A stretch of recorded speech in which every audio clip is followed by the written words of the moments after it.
Hello, it's Ken DeRoche from Ken DeRoche TV in Eston, West Central Saskatchewan, Canada. And today I'm going to dive into the category of the frugal foodie. And I want to talk a little bit about the difference between being frugal and being cheap. Apparently, when I say frugal nowadays, a lot of folks equate being frugal with being cheap. And that's not really the case at all. There's a big difference between being cheap and being frugal. And I think we should start this video by defining a few terms. I'm going to take this right out of the dictionary. Being cheap is being stingy, of little account or small value. Being mean with your money and shoddy, cheap products that you buy. You buy stuff that's cheap workmanship. Another term that I wanted to find is greedy. And according to the dictionary, that's having an intense and selfish desire for something, especially wealth or power. Third term is avarice, and that's extreme greed for wealth or material gain. And number 4 is being frugal, which is being sparing or economical with regard to money or food.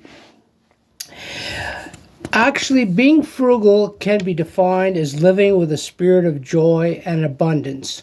In other words, being satisfied with what you have and being frugal with the money that you spend on things that you want. When looking at what we spend our money on, we really need to break out the difference between what we need and what we want. So a frugal person will deal with purchasing things that's needed. So you need to have groceries. You need to have gas in your car. You need to have a roof over your head. You don't need luxury vacations. Nice if you can afford them, but you don't need them. Luxury automobiles. Nice if you can afford them, but you don't really need them. A practical, economical car is all you really need. People that are frugal do not equate happiness with money. They should be comparing to experience. Lots of experiences in life can be inexpensive or even free. And there's nothing wrong with getting your entertainment from free sources. Concerts in a park.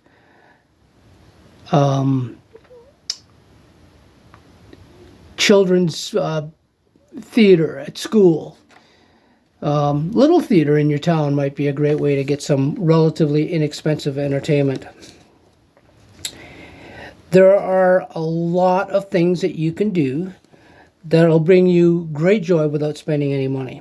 A family game night, maybe, or taking the dog for a walk, or enjoying local museums or concerts.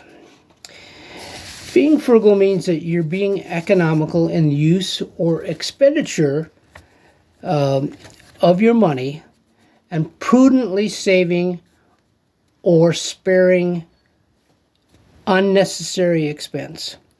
But being wasteful, saving your money without painful cutbacks, being frugal does not mean you're poor, but it does mean that you know the value of a buck. A misquote of a Bible verse that I hear often is, money is the root of all evil. That's not actually what the scripture says. What it says is that the love of money is the root of all evil. People look for great deals when they're frugal. Not necessarily the cheapest, but the best value for the money. Frugal people also do plenty of research before buying, especially major items like appliances, cars, or a new home. But that kind of research can also apply to household goods like groceries. You need to check your flyers that are coming into your mailbox. Lots of flyers are also available online.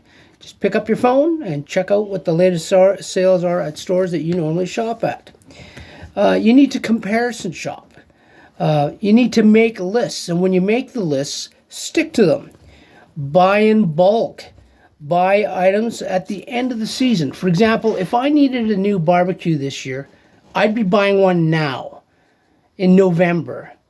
I wouldn't be looking for one in May or June because that's when they're going to be the most expensive.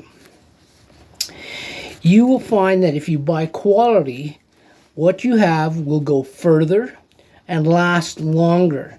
Cut expense and balance quality with quantity. Remember, people that are frugal also play by the rules. How about going back to bartering with your neighbors? Don't be shy to use a little elbow grease and sweat equity in restoring what you already own. Don't buy cheap press board furniture. You'll likely replace it 4 or 5 times in the same length of time that you would have a quality wood piece of furniture. Finally, you need to set aside money to bless other people. Being cheap includes buying items just because they're on sale. If you don't need it, you don't like it, you wouldn't normally buy it, don't buy it just because it's ridiculously cheap. And don't practice needless stockpiling either. That's just being cheap. Another name for it is hoarding. Go ahead. Stockpile non-perishable food. But make sure that you're rotating it also. So in other words, if you buy a flat of stewed tomatoes, put it on the shelf in the basement, you take a can of tomatoes and then replace it at your next shopping opportunity with 1 can of tomatoes, and make sure you rotate it to the back of the shelf so that you're always using your oldest food first. You have to worry about quality. Cheap people don't care about quality. All they want is the lowest price. Well, I always believe that you get what you pay for. And if you buy junk and pay the junk price, then you have junk. People that are cheap do another thing. They ask people, friends and neighbors that are tradespeople, for example, to come to their home and do work in their trade for free. That's just being cheap. And when you start to use people like that, they'll soon be able to tell whether your friendship is genuine or not. Cheap people don't tip. Never pick up the tab. We all know that person. Cheap people will do something like use the same tea bag 4 times in a row. I've actually seen people do that. That's not being frugal. It's just being cheap. So occasionally over the next little while, I am going to be giving out tips on how to be frugal. And some of the tips will include actual recipes for meal prep. I have a program where I'm trying to produce recipes and meals where you can feed 4 people, 4 adults, for less than $20. And I know it's getting harder and harder all the time, but it is still doable. Anyway, thanks for joining me today. I'd really appreciate it if you could like this video, subscribe to my channel, hit the notification bell so that whenever I come out with something new, you're automatically notified. It'll really help me a lot. Listen, have a great day, and see you next time on Ken DeRoche TV.